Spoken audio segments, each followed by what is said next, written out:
그러면 기도하고 시작하겠습니다. 하나님 아버지 감사합니다.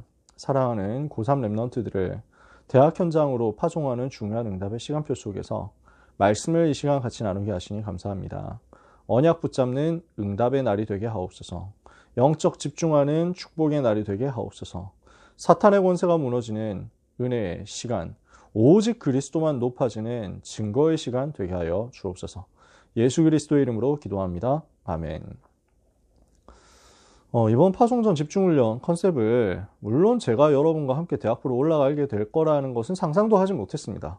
저는 발표되는 그날 알았기 때문에 저는 전혀 몰랐어요. 그래서 파송하면서 항상 가지는 생각은 이제 대학부에서 은혜 받을 소중한 랩런트들 마지막으로 떠내보내면서 무슨 메시지를 가지고 계속 전도운동 할 수 있도록 서비스를 할 것인가, 심부름을 할 것인가 였습니다. 그러는 가운데 보통은 이제 성경적 전도 전략을 가지고 대학에서 어떻게 적용을 해서 대학에서 응답받아야 될 부분에 대한 세계관 부분이라든지 또 대학에서 응답받아야 될 복음과 기도와 전도에 대한 부분이라든지 이런 부분을 가지고 전달했단 말이에요. 근데 이번에는 너무 사람들의 여러 가지 소리들을 여러분이 많이 듣게 되잖아요. 그리고 세상에서 많은 말들도 나오고 SNS에서도 너무 말들이 많이 나오고 그래서 오늘은 이 교회가 어떻게 됐다더라. 내일은 또 다른 지역에서 어떻게 됐다더라. 그러다 보니까 자꾸 막 흔들리는 거예요. 여기는 여러분은 안 흔들린다고 생각하지만요. 그렇다고 우리가 조직을 지키고 어떤 사람에게 맹목적으로 충성하는 것이 흔들리지 않는 것이냐? 그렇지 않습니다. 그러면 우리는 전도 운동을 할 때 어떤 마음으로 해야 되겠냐? 라는 것을 이번 집중훈련 때 얘기하고 싶었어요. 그래서 많은 이야기들을 하고 싶었지만 어떤 면에서는 불행인지 다행인지 같이 여러분과 가게 됐으니까 그래서 제가 힘 빼고 대학부에서 여러분과 또 소통하기로 하고 자세한 부분은요 이번에는 큰 틀만 여러분과 약속을 했기 때문에 큰 틀만 잡고 가려고 합니다. 그래서 이번 집중훈련 오늘, 그 다음에 내일, 그 다음에 목요일, 그 다음에 금요일 이렇게 해서 일정 잡혀 있잖아요. 금요일 시간에 여러분과 또 조정해야 돼요. 아마 밤 10시 이렇게 해야 되지 않을까 싶어요. 일단 월, 화, 목, 금 이 4일 동안 진행될 집중훈련의 주제는 우리가 하고 있는 전도운동이 어떤 의미가 있으며 어떻게 하나님의 말씀과 맞는지를 확인하자는 것입니다. 그래서 이것을 신학적으로 보고 성경적으로 보자라는 의미에서 신학개론, 성경개론을 주제로 정하게 되었습니다. 오늘 첫 시간은 신학이 뭐냐라는 것을 아주 간단하게 그리고 그냥 수박 겉핥기처럼 해가지고 신학의 종류를 여러분께 말씀드릴 거고요. 내일은 조직신학이 무엇이냐, 신학 중에서 조직신학이 무엇이냐 하는 것을 얘기를 할 겁니다. 그 다음에 목요일 상강 때는 구약 성경이 무엇을 말씀하는지 그리고 금요일 4강 때는 신약 성경이 무엇을 말씀하는지 이렇게 해가지고 1, 2, 3, 4강 여러분과 함께 간단하게 나누려고 합니다. 오늘 1강은 신학이란 무엇인가입니다. 그래서 베드로후서 3장 18절을 보면요. 그리스도를 알고 그를 아는 지식에서 더 자라가라. 날이 갈수록 그리스도를 알고 하나님을 아는 지식에서 더 자라가라고 베드로 사도가 부탁을 하고 있습니다. 하나님을 알고 그 하나님을 알게 하는 것, 이 부분을 가지고 지식으로, 이 부분을 가지고 내용으로 정리하는 것이 신학입니다. 그래서 오늘 신학이란 무엇인가 거창하지만 신학의 종류 이야기를 아주 간단하게 할 겁니다. 첫 번째 서론에서요. 신학이란 학문은 하나님을 아는 것입니다. 하나님을 알고 하나님이 원하시는 것이 무엇이냐 그것을 알자는 것입니다. 그래서 우리가 힘써 여호와를 알자. 구약 성경에 보면 호세아서가 이렇게 설명하고 있거든요. 그래서 알아가는 학문입니다. 아는 학문이라는 말은 틀린 말인데 제가 칠판 공간이 작으니까 이렇게 쓴 겁니다. 하나님을 알고자 하는 것이고 하나님이 원하시는 것이 무엇인지를 알고자 하는 학문이 신학이라고 할 수 있습니다. 그러면 여기에서 우리가 반드시 전제해야 될 것이 있습니다. 우리 스스로 하나님을 알 수 있냐? 몰라요. 알 수 없어요. 스스로는 알 수 없습니다. 그러면은 하나님을 어떻게 알 수 있습니까? 하나님이 자신을 보여주시는 만큼만 알 수 있습니다. 절대적으로 우리는 하나님이 나는 이런 존재다 라고 알려주시는 만큼에 한해서만 하나님을 알 수 있다는 거예요.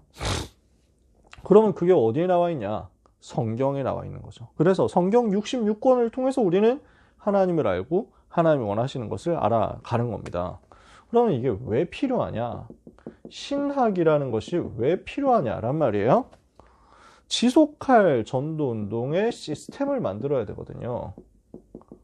그래서 학문이라는 형태로, 자료라는 형태로 남아야 다음 세대 이 전도운동이 지속됩니다. 전도운동이 한 시대 운동으로 끝나지 않고 다음 시대로 넘어가려면 이게 자료화되어야 됩니다. 데이터가 되어야 됩니다. 그리고 이것을 가지고 똑같은 마음을 가지고 똑같은 중심을 가지고 똑같은 내용을 가지고 계속 똑같이 현장에 들어갈 수 있도록 해주는 프레임이 필요한 거예요. 그 프레임을 짜주는 게 신학이란 말이에요. 그래서 전도운동을 지속할 시스템을 만드는 핵심이 신학이다. 결국 신학이 없으면 전도운동 지속할 수 없고 시스템으로 갈 수 없고 전부 다 자기가 생각할 때, 자기가 들었을 때, 자기가 기도했을 때, 자기가 성경 봤을 때 나는 이렇게 생각한다. 이렇게 다 찢어진단 말이에요. 분열되겠죠. 이것을 막자는 겁니다. 그러면서 또 한 가지 의미가 있습니다. 거짓말하는 사탄의 전략을 알고 사탄의 속임수를 깨닫고 이것을 분별하고 이것과 맞서 싸울 수 있게 됩니다. 성경을 가지고 마귀는 거짓말하거든요. 성경을 모르도록, 성경을 잘못 알도록. 그래서 이단들이 성경 읽고 이단됩니다. 성경 많이 읽고 이단됐어요. 그런 경우 많다니까요. 기도 안 해서 이단된 게 아니라 기도 많이 해서 이단됐다니까요. 물론 처음부터 복음이 제대로 되지 않았겠죠. 그래서 그랬겠죠. 어찌됐건 간에 한국교회의 유명한 이단이라고 할 수 있는 박태선, 문선명 이런 사람들, 그 다음에 뭐 현대로 오면서 안상홍, 그 다음에 지금 제일 그 유명한 악명이 높은 이만희, 정명석 이런 인간들 성경 많이 읽었습니다. 근데 신학적으로 올바르게 읽지 않고 지 맘대로 읽은 거예요.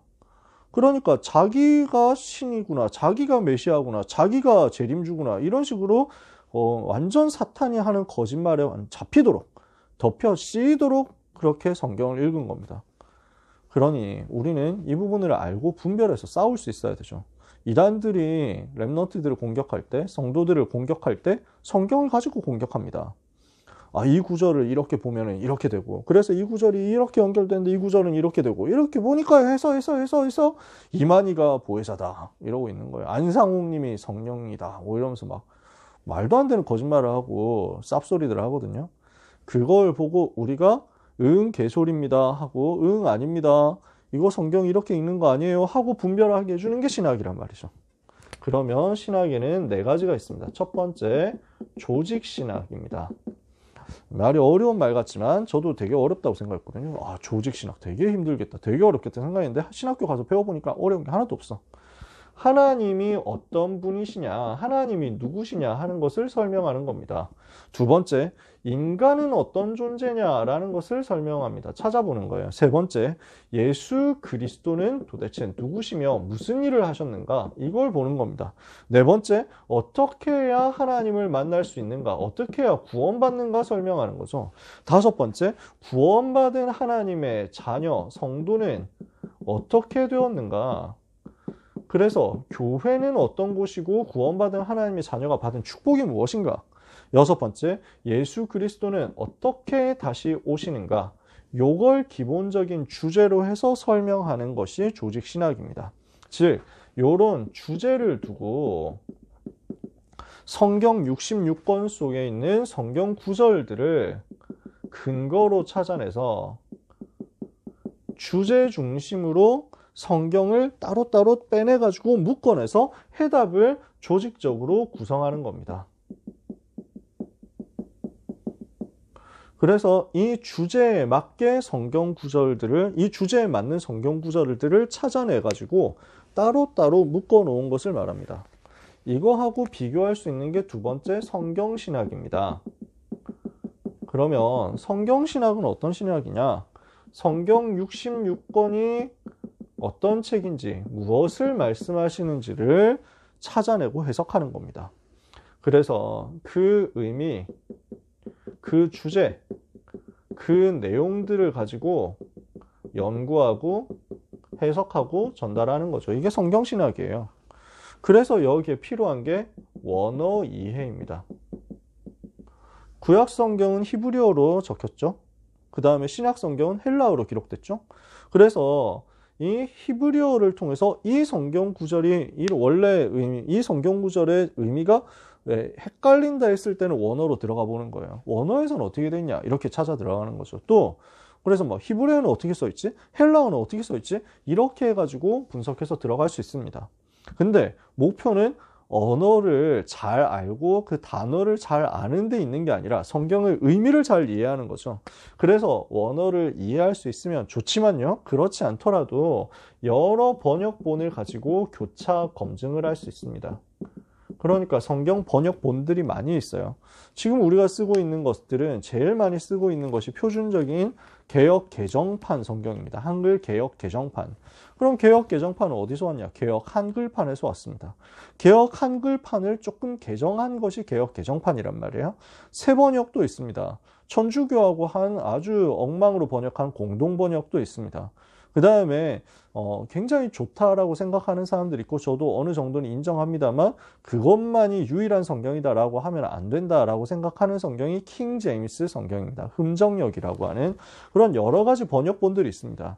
개혁교단에서 그래서 우리 다락방이 개혁교단으로 합류하기 전에 개혁신학대학원 중심으로 해가지고 학자들이 번역한 성경이 바른 성경이라고 있는데 저는 이 성경 번역본도 상당히 괜찮았습니다. 그래서 여러 번역본들을 찾아서 우리는 성경을 교차로 내가 이해 안 되는 부분, 애매모호한 부분이 있다. 이러면은 다른 번역본들까지 참고하면서 맞춰보는 겁니다. 성경 본문 의미를 이해하는 겁니다. 그래서 성경이 무엇을 말씀하는지, 본문이 무엇을 말씀하시는지 보는 거예요. 여기서 우리가 주의해야 될 것이 있습니다. 성경은 반드시 성경으로 풀어야 됩니다.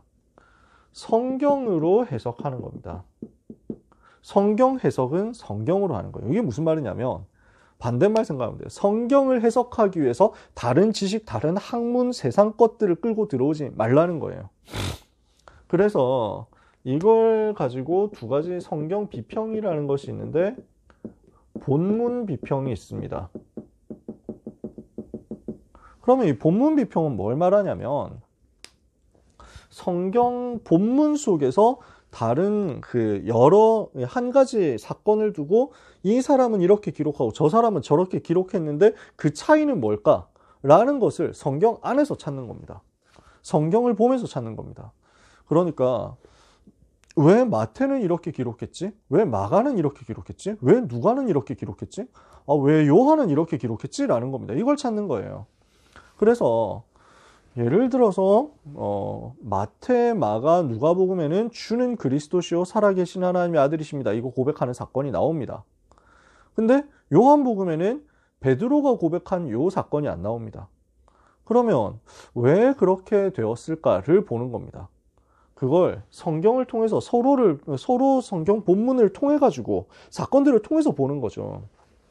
그래서 베드로가 설명하는 요 복음, 베드로가 고백한 이 신앙 고백이 요한복음에서는 어디에 나와 있을까? 이게 가장 중요한 고백인데 왜 요한복음에서는 주는 그리스도시요 살아계신 하나님의 아들이십니다 했던 가이사랴 빌립보에서 고백이 안 나왔을까? 그럼 이것을 성경으로 찾는 거예요. 요한복음 6장에서 베드로가 고백할 때 그 고백으로 요한을 설명했다고 보고 넘어가는 거구나. 그 다음에 요한이 요한복음을 썼을 때 요한복음을 읽는 사람들은 이미 마태, 마가, 누가복음을 다 아는 사람들이었구나. 그러고 보니까 요한복음에는 마태, 마가, 누가복음에 나오는 사건이 별로 기록이 안 되어 있고 요한복음의 사건은 굉장히 다른 사건이구나. 그러면은 이 마태, 마가, 누가복음에 기록된 것들은 굉장히 공통적인 관점에서 기록되었다면 이것을 다 알고 있는 다음 세대의 독자들에게 여기에 마태, 마가, 누가복음에 기록되지 않은 사건을 추가적으로 더 알려주면서 예수님이 어떤 분이신가를 입체적으로 조명해 주는 거구나 하고 분석해서 알아가는 거거든요. 성경을 통해서 보는 거죠. 근데 요런 게 있단 말이에요. 고등비평. 요거는 쉽게 말해서 쓰레기 같은 거다라고 여러분이 간단하게 이해하시면 됩니다. 야, 신화적으로 이건 어떻게 돼 있지? 라고 보는 거예요. 예를 들어서. 그러니까 그 노아의 홍수 기록되어 있는데 이거 알고 보면 수메르 신화에서 베낀 거 아니야? 뭐 이런 식으로.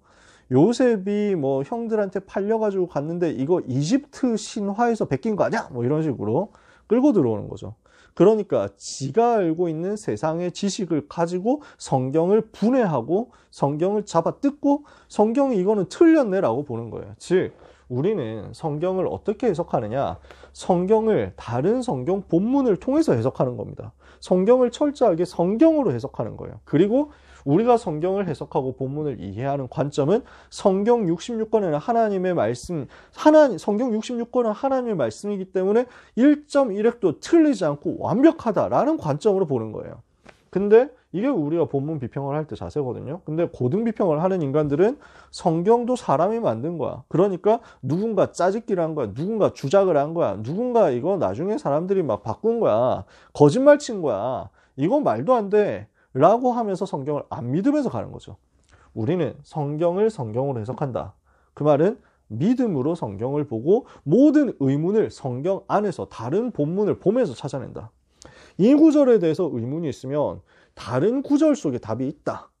무슨 말인지 아시겠어요? 한 군데에서 내가 이해가 안 되는 부분이 있으면 그걸 이해하기 위해서 바깥 것들을 끌어들여 가지고 이 성경 본문을 막 해체하는 게 뭐 아니라는 겁니다. 우리는 성경을 볼 때 어떻게 보느냐? 66권 안에 완벽한 답이 다 있다라고 보는 겁니다. 왜 그래야 됩니까? 영적인 거거든요. 성경은 절대적으로 영적인 것입니다. 그래서 영적인 사실을 못 보고 성경을 보면 아까 얘기했던 사람들처럼 성경을 보고 불신앙하고 성경을 보고 해체하고 성경이 이렇게 막 이렇게 신화다라고 얘기를 하게 됩니다. 거짓말이다 이렇게 얘기하고 모순이다 이렇게 얘기하고 그러니까 신학자들이 성경을 안 믿는 거예요. 실컷 신학 공부해가지고 성경 안 믿고 하나님 안 믿고 불신자 되는 거예요. 근데 우리는 그런 게 아닙니다. 그렇게 보는 게 아니에요. 아, 성경 속에 기록되어 있는 이 부분을 영적으로 의미를 찾아내서 보니까 아, 지금도 사탄이 활동하고 있구나. 지금도 성삼위 하나님께서 역사하시는구나. 지금도 마귀에게 잡힌 사람 살리는 길이 오직 예수 이름밖에 없구나. 그것을 보고 성경을 보면 됩니다. 성경을 철저하게 영적으로 보고 복음적으로 봐야 됩니다. 하나님의 의도를 중심으로 보지 않으면 종교가 되고 교리가 되거든요. 우리는 종교적으로 교리적으로 성경을 보는 게 아닙니다. 그래서 철저하게 복음과 전도라는 하나님의 의도를 중심으로 해서 성경을 읽는 겁니다. 그러면 성경을 본문을 쭉 보는 것을 성경신학이라고 합니다. 그래서 이번 학기는 우리가 마태복음을 봅니다 하면 마태복음 1장에서 28장까지 전체를 다 이해하는 거죠. 그게 성경신학이에요. 근데 조직신학은 뭐냐면 그리스도를 이번 학기에 공부합니다. 그러면 마태복음 16장 16절에 나온 그리스도 어떤 의미냐? 창세기 3장 15절에 나온 그리스도는 어떤 분이시냐? 이사야 7장 14절에서는 그리스도를 어떻게 설명하느냐? 골로새서 2장 2절에서 3절에서는 그리스도를 어떻게 설명하느냐? 사도행전 5장 42절에는 그리스도가 어떻게 나왔느냐 하는 식으로 여러 성경에서 찾아내가지고 근거들을 찾아내가지고 조합을 해서 구성을 하는 거죠. 그래서 구성해서 이걸 조직하는 겁니다. 그러니까 이걸 조직신학이라고 하는 거예요. 여러분 구분이 되시나요? 한 성경을 쭉 보는 게 성경신학. 여러 성경에서 찾아내서 주제별로 묶어서 설명하는 것. 중요한 성경의 내용을 주제별로 묶어서 여러 성경에서 찾아내서 설명하는 것. 이게 조직신학이다. 그래서 우리는 사실은 어떻게 볼 수 있냐면 주일 1부 예배나 2부 예배는 주로 강단 그 성경 본문 순서대로 쭉 흘러갈 때가 많죠. 그래서 최근에 골로새서 하고 있었잖아요. 그러니까 성경 본문대로 쭉 흘러가는 건 성경신학에 입각한 설교다라고 할 수 있습니다. 그러면 고등부 설교는 어떻습니까? 주로 주제별로 나오는 거예요. 그러니까 이번에는 막 300%가 뭐냐? 이렇게 해가지고 나왔죠? 그러면 그 300% 응답의 비밀이라는 내용을 가지고 성경에는 어떻게, 이 성경에는 어떻게 돼 있고, 저 성경에는 어떻게 돼 있고, 막 66권에 있는 구절들 다 가지고 와서 이렇게 설명을 하죠? 그럼 그건 조직신학적인 설명이 된다는 거예요. 설교가 된다는 거예요. 이해가 되시나요? 내일 조금 더 조직신학이 무엇인지를 설명할 겁니다. 해보면 여러분은 이게 조직신학이었어? 하게 될 겁니다. 어려운 게 아니라는 얘기죠. 세 번째, 역사신학입니다. 이거는 다른 말로 하면 교회사를 공부하는 거예요. 교회사 공부, 교회사 연구입니다. 그러면 교회사를 왜 연구합니까? 복음의 흐름을 발견하는 거죠. 그리고 전도의 흐름을 발견하는 거죠. 아, 복음이 이렇게 흘러왔구나. 전도가 이렇게 흘러왔구나. 복음이 이렇게 시대마다 없어져 왔구나. 그 복음을 하나님이 우리한테 이렇게 회복시키셨구나. 이걸 보는 거예요. 그럼 어떻게 됩니까? 역사 속에서 일하시는 하나님을 깨닫게 됩니다. 그 하나님을 찬송하게 되는 겁니다. 아, 하나님이 이렇게 역사하시고 이렇게 일하셨구나. 우리 하나님은 진짜 놀라운 분이시다. 그 하나님의 은혜로 우리가 이렇게 복음받게 됐구나. 이걸 찬양하는 거죠. 그러면서요, 반복되는 재앙의 흐름을 막는 겁니다. 교회사를 연구해보면 뭐가 보이느냐? 복음과 전도의 흐름 보이죠? 그러면서 이 복음이 시대마다 중단되고 이 복음이 시대마다 막혔던 게 보인단 말이에요. 그래서 복음이 끊어지고 전도가 끊어지니까 어떻게 세계에는 재앙이 오느냐, 어떻게 교회가 문을 닫아왔느냐, 아, 이걸 뒤집어야 되겠다, 이렇게 하게 되는 거죠. 그래서 시대마다 반복되는 재앙의 흐름을 막을 전도 운동에 대해서 우리가 결단하게 되는 겁니다. 그게 역사신학을 공부하는 이유입니다.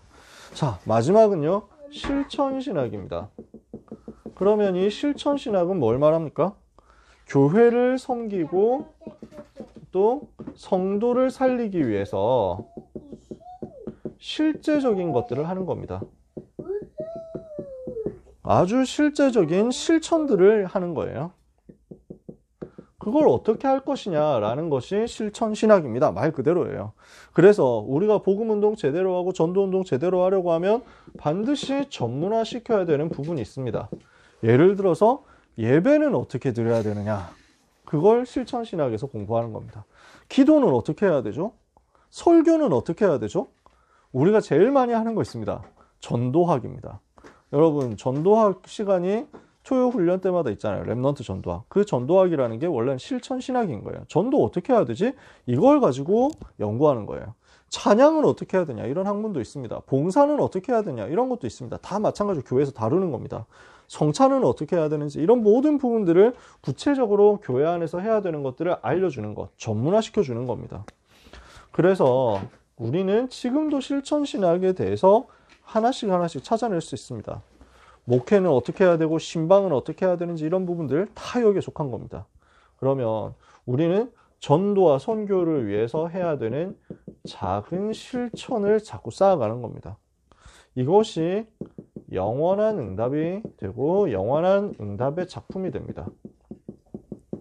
그래서 이것들을 모아서 정리하고 전달하는 것이 실천신학이다 라고 생각하면 됩니다. 요 네 가지가 신학의 틀입니다. 신학은 조직신학, 성경신학, 역사신학, 실천신학, 이렇게 네 가지다. 그러면 이 모든 것을 두고 결론이에요. 근본은 뭐냐? 복음입니다. 예수님이 그리스도 되셔서 십자가에서 우리를 위해서 죽으시고 부활하심으로 우리 인생의 모든 문제를 끝내시고 인생을 죄와 사탄과 지옥의 멸망에서 건져내셨다. 그 복음이 이 모든 것의 근본이 되는 겁니다.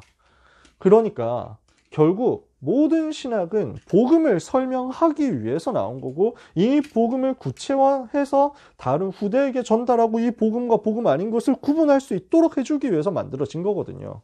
그래서 반드시 복음의 기초가 확실해야 되고요. 이 복음의 확실한 토대 위에서 성경 66권이 보여져야 됩니다.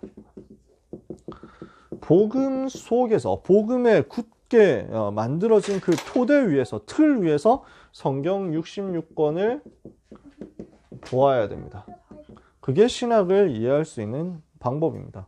그래서 여러분, 항상 부탁하는 거지만요, 성경을 사랑하고 성경을 묵상하는 응답을 여러분이 받으시기를 바랍니다. 그러면 흔들리지 않습니다. 성경 속에서 답을 찾은 사람은 흔들리지 않아요. 저는 왜 다락방 전도운동 하면서 흔들릴 이유가 없느냐? 저는 왜 다락방 전도운동 하면서 사람들의 말, 세상의 말 귀를 기울이지 않느냐? 성경과 맞으면 하고 성경과 안 맞으면 안 할 거거든요. 성경과 맞기 때문에 우리는 가는 겁니다. 성경대로이기 때문에 하는 겁니다. 성경을 저는 확인했고 모든 말씀 떨어질 때 성경 속에서 봅니다. 그걸 검증한단 말이에요. 성경에 근거 없으면 제가 어떻게 합니까? 성경에 근거 없으면 어떻게 여러분한테 이걸 전달하고 설명합니까? 만약에 제가 성경에서 답을 못 찾았으면 저는 여러분한테 말 안 합니다. 성경에서 말씀하는 그것이 없으면 여러분한테 전달 안 합니다. 그래서 제가 세 가지 뜰에 대한 이야기 성경에서 근거 찾을 때까지, 제가 근거 찾을 때까지 여러분한테 전달하는 거 늦게 했습니다. 왜냐하면 세 가지 뜰이라는 단어는 성경에 없어요. 그러면 세 가지 뜰이 왜 필요하냐? 이걸 제가 성경에서 찾은 거예요. 찾고 나니까 여러분한테 얘기할 수 있는 거죠. 그래서 성경을 사랑하고 묵상했으면 좋겠다. 그래서 여러분에게 성경 읽는 것에 대해서 이런 방법을 좀 전달해 주려고 해요. 성경을 저는 이렇게 배웠습니다. 요한 1서에서부터 읽어봐라. 복음의 틀을 잡는 거니까. 그래서 성경 읽는 순서인데 요한 1서 읽고 그 다음에 요한복음의 요약이거든요. 요한 1서는 5장까지밖에 없어요. 근데 그 속에 복음이 너무 아름다워요. 하나님이 어떻게 나를 사랑하시는가 이게 다 들어있다니까요. 예수님이 그리스도라는 게 어떻게 무엇을 말하는가 다 들어있다니까요. 요한 1서 읽고 그것을 가지고 요한복음을 보고 그것을 이후에 로마서를 보고 그러고 나서 복음서를 보고 그 다음에는 창세기를 보고 그 다음부터는 쭉 읽어 나가면 된다. 틀이 잡힐 것이다. 제가 최정욱 목사님 모시고 있었는데 최 목사님께 배운 성경 읽는 순서였습니다. 저 같은 경우는 다락방 전도운동 시작하면서 이렇게 읽었습니다. 사도행전부터 읽었어요. 사도행전 엄청 많이 읽었습니다. 사도행전 읽고 나니까 아 예수가 그리스도구나 이게 붙잡아지더라고요. 그러고 나서 보니까 바울 서신 읽었어요. 그 다음에 공동서신 읽었어요. 이 서신서를 쭉 보니까 아 예수님이 그리스도라는 것이 이렇게 풍성하고 놀랍구나 알게 되더라고요. 그러고 나서 복음서를 봤어요. 그러니까 아 예수님이 이렇게 사셨고 이런 메시지를 우리에게 주시고 이렇게 나를 살려내셨구나 이게 보이는 거예요. 예수님이 그리스도라는 확실한 눈을 가지고 사복음서를 제가 보게 됐어요. 그러니까 사복음서에 나오는 얘기가 종교나 이론이 아니라 완전 생명으로 복음으로 저한테 붙잡아지더라고요. 그렇게 하고 나서 창세기부터 쭉 역사 그 흐름대로 읽어 내려갔단 말이죠. 이게 저한테 엄청난 답이 됐어요. 여러분 나름대로 해보시기 바랍니다. 그래서 여러분이 보통 제가 할 때는 미션을 줍니다. 미션 할 사람은 오세요. 나중에 미션 할 사람만 나중에 얘기하세요. 그 사도행전 읽는 거 미션을 줍니다. 제가 고3 집중훈련 할 때, 파송전 집중훈련 할 때. 그 다음에 기초 메시지 정리하는 미션을 줍니다. 기초 메시지 녹취하는 거. 우리가 이번에 시간이 짧습니다. 그래서 많은 거 시키지는 않을 겁니다. 근데 할 수 있는 만큼은 여러분들이 개인적으로 해보세요. 이게 여러분한테는 너무 유익이 될 거거든요. 성경 읽는 것과 메시지 듣는 것 말이죠. 여러분 훈련을 통해서 마지막이요. 훈련을 통해서 성경 보는 눈을 열 수 있습니다. 근데 그때 여러분은 항상 생각해야 됩니다. 메신저는 실수할 수 있습니다. 성경 66권에는 실수가 없습니다. 근데 메신저, 성경을 가지고 설교하고 전달하는 메신저는 사람이기 때문에 실수할 수 있습니다. 왜 이 이야기를 하느냐면 메신저를 신격화해버리면 나중에 메신저에 실수가 쌓이고 그 메신저에 대해 실수가 있을 수 있건 사람인데 그게 자꾸 쌓일 때 아니야 그럴 리가 없어 현실 부정하다고 어느 날 확 터져가지고 나가버린다니까. 저는 유광수 목사님을 너무너무 존경하지만 유광수 목사님을 절대로 교주라고 생각하지 않고 하나님이라고 생각하지 않습니다. 당연히 하나님 아니지 사람인데. 유광수 목사님은 사람입니다. 우리를 우리에게 굉장히 복음을 전해주신 은인이죠. 그러나 절대적이지 않습니다. 유 목사님을 사용하시는 하나님이 절대적이시죠. 그래서 저는 유 목사님이 실수할 수 있다라고 늘 생각합니다. 아니, 실수할 수 없다라고 생각하는 게 잘못이라니까. 그게 유 목사님을 괴롭히는 거라니까. 저는 유 목사님 사랑하고 존경하기 때문에 그분이 실수하면 내가 그 실수를 메꾸고 그 실수를 이제 허물을 덮어드려야 되겠다라고 생각을 하는 거예요. 그러니까 성경 구절 틀리게 쓰셨다, 성경에 없는 얘기를 잘못 기억해서 얘기하셨다? 저는 여러분한테 얘기하는 거예요. 왜냐? 그게 유 목사님 오히려 더 보호하는 길이기 때문에. 그럴 리가 없어 라고 하는 사람들이 주로 나갔어요. 다락방 나갔다고. 너무 악착같이 그렇게 사람 많이 따르다 보면 오히려 나중에 가가지고 터진다니까요. 우리는 본질을 붙잡는 겁니다. 그래서 훈련 속에서 계속 복음 듣고 그 복음의 눈으로 성경을 보고 신학을 보는 겁니다. 근데 그것을 두고 항상 기준을 성경에 두면 여러분 헷갈리지 않게 됩니다. 그래서 응답을 여러분들이 평생 받게 되시기를 바랍니다. 말씀을 마무리를 해봅시다. 오늘 시간이 짧았지만 할 얘기는 그래도 거의 다 한 것 같습니다. 여러분이 어느 정도 준비가 되어야 되느냐? 일반 교회 목회자들을 살릴 만큼 준비해야 됩니다.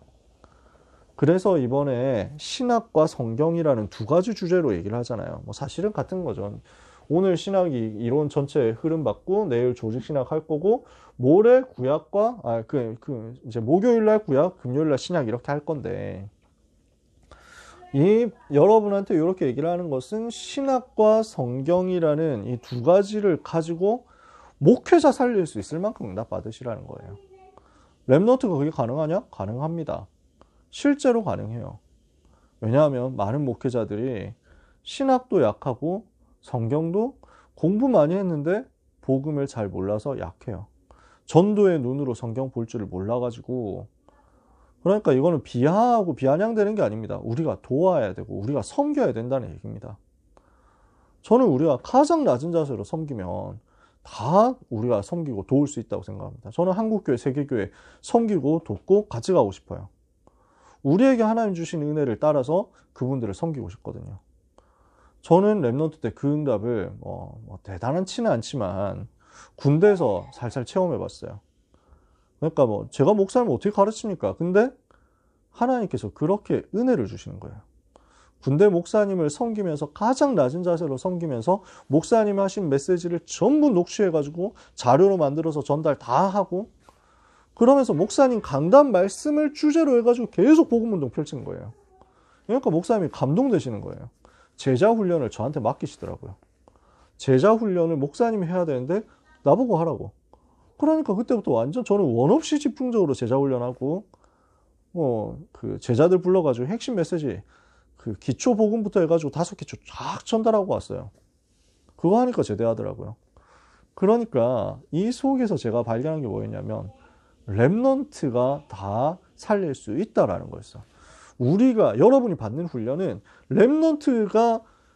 랩넌트인데도 여러분은 이미 일반 많은 교회 목회자 중직자를 다 섬기고 솔직히 말해서 압도할 수 있을 만큼의 응답을 받게 돼요.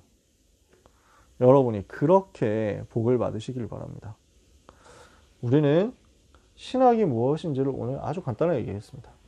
그래서 반드시 복음을 붙잡아라. 복음을 이야기하는 것이 신학이다. 그 복음을 전하고 복음을 누리도록 하나님이 우리에게 보물로 주신 가장 소중한 선물이 성경 66권입니다. 이 성경 보는 눈을 열어라. 훈련 통해서 복음 붙잡고 이 복음의 관점으로 성경을 보면 우리는 흔들리지 않고 우리는 많은 현장 살린 영적인 힘을 얻게 될 것이다.